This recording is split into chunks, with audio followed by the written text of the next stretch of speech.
Hi, I'm Joe Jensen. I'm a professor of astronomy at Utah Valley University, and lately a lot of my friends and family have been asking me about the Christmas star of 2020, or the conjunction between Jupiter and Saturn.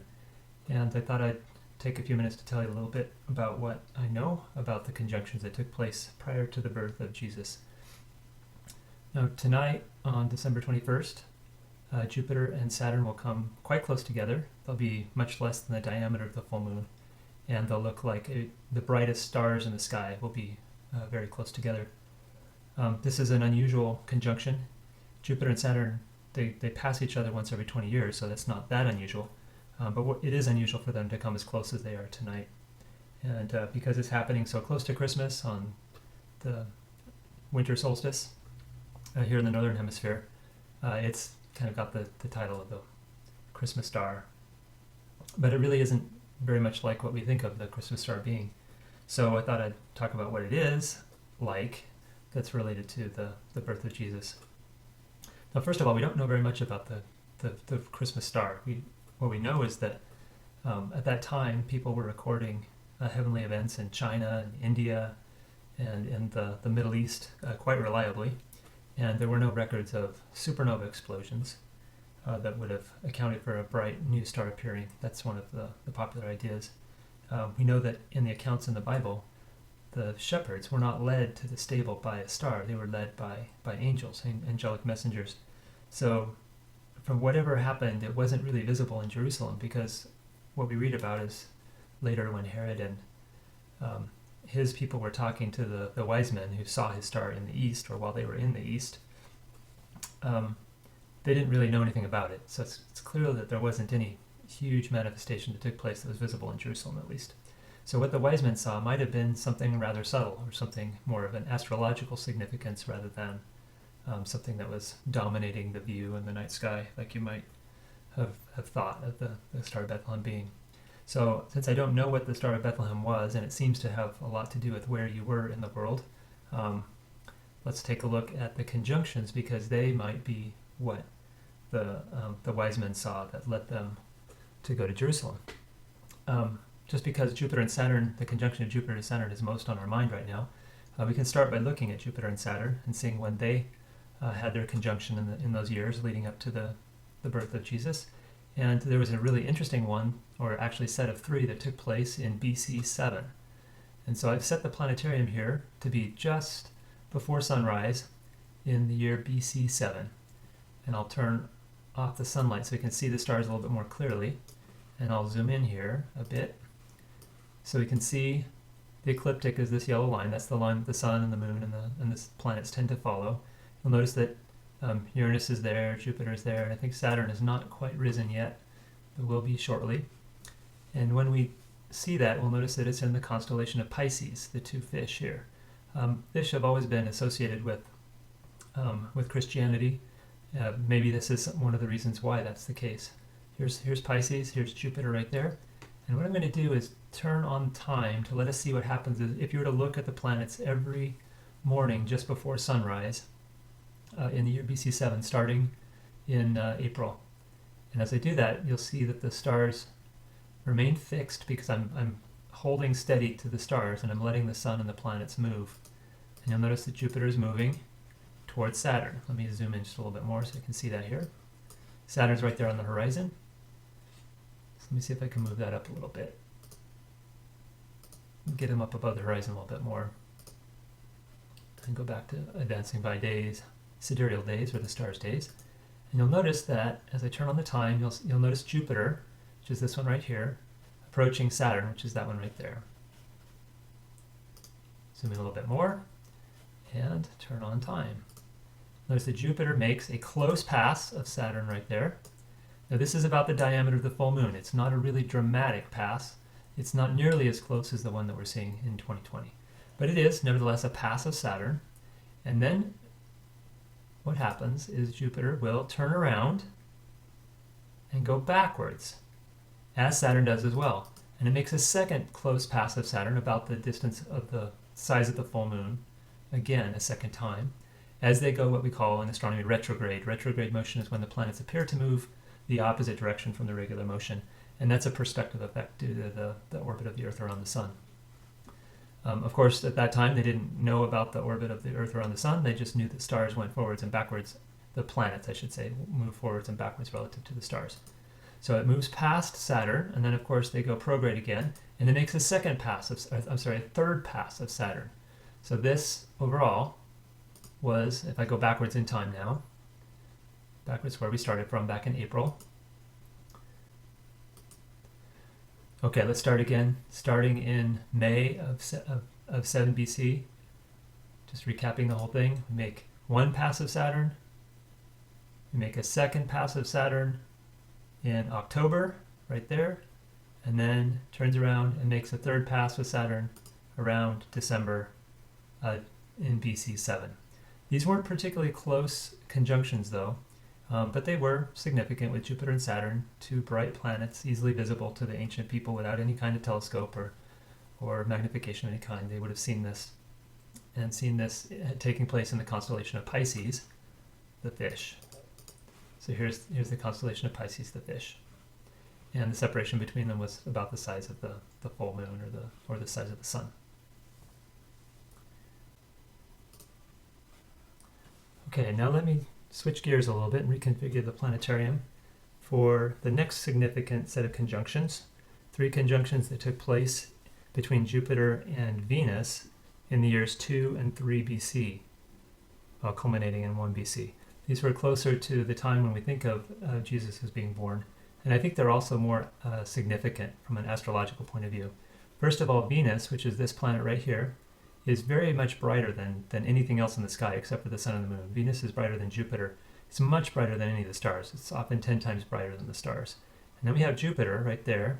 So that Venus is also close to the sun. So this is the way someone would see the sky just before sunrise in August of 3 BC. And this is one day because Venus moves closer to the sun. It's orbiting much faster than Jupiter and Saturn. It moves much more quickly. And so for us to see it make the conjunction, it would have been a much faster event. The Jupiter-Saturn conjunction that we're watching right now has been playing out over the last few weeks as we've seen Jupiter approaching Saturn. This one would have been a matter of just days. It would have passed by Jupiter.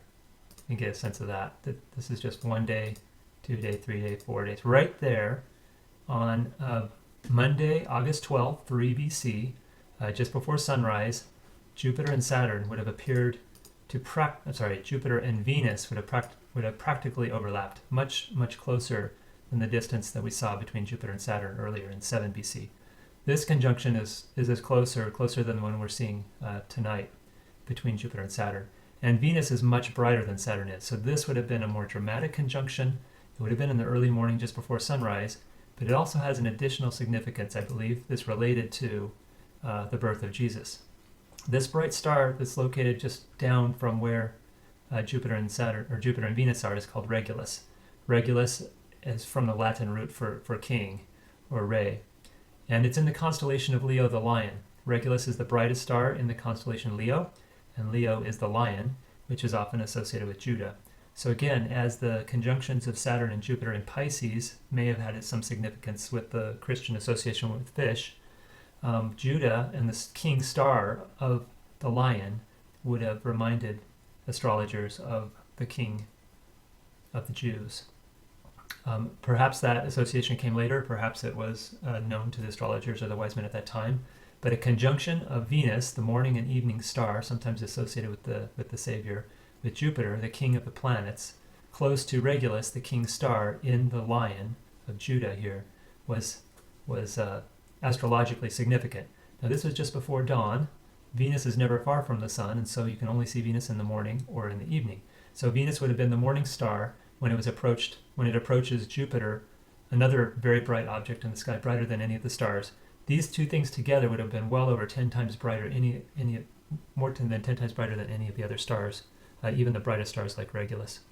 So that was the first of these significant conjunctions. The second one took place just a little bit later. This was in 3 BC in August. So now I'm going to jump ahead. I have to let time pass here, and we'll see Jupiter moving towards the sun as it moves in that direction. And let me stop it at the right time. So we're looking now for June 17th, 2 BC.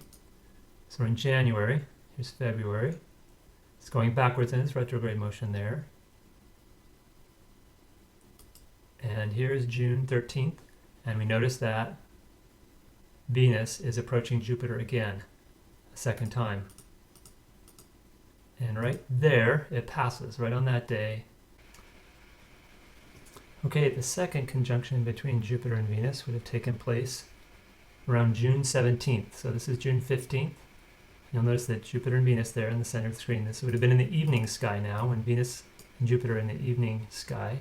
So the evening star, still in the constellation of Leo, still close to Regulus. If you remember before, it was on this side of Regulus. Now that they've moved over to this side of Regulus, Venus has gone around once in its orbit, and we see that once again, Venus and Jupiter very, very close to overlap. They may not have even been visible as two separate planets anymore in the sky. And again, close to the star Regulus in the constellation of Leo. And now this is June 17th, 2 BC. So within the course of not very long, between August 12th, 3 BC and June 17th, 2 BC, we've had two close passes of Jupiter with Venus. Very, very close conjunctions of the two brightest planets in the sky. And then, of course, just a day or so later, Venus would have been well separated. So this would have only been visible for just a short period of time, and I've configured the planetarium to show what it looked like at about 7 p.m. 7 p.m. on June 17th, 2 BC from the Holy Land, from somewhere in the Middle East. But that's not all. That's not the last one. There was a third one that took place a little bit later in the constellation of Virgo, which is next to Leo. Of course, Virgo is the Virgin, and that conjunction took place, let me configure it here, on August 21st, 1 BC. And so the final conjunction that I wanted to talk about then was in August of 1 BC, and this is just after sunset, so it would be difficult to see this, but Jupiter and Venus are so bright that they would have been visible to someone who is looking and following these. And these wise men, or these astrologers, they were very, very accomplished observers. They knew where the planets were and when they were moving. So you can see, sorry, that was one day in the past. So there's August 19th, August 20th, August 21st. So between August 20th and 21st, Venus makes yet another close pass to Jupiter, less than the distance of the full moon, and this time in the constellation of Virgo. So there you have it. We had 3 conjunctions between Jupiter and Saturn in BC 7. They weren't particularly close conjunctions, and Saturn isn't that bright. I mean, it's as bright as the brighter stars, but Jupiter's a lot brighter.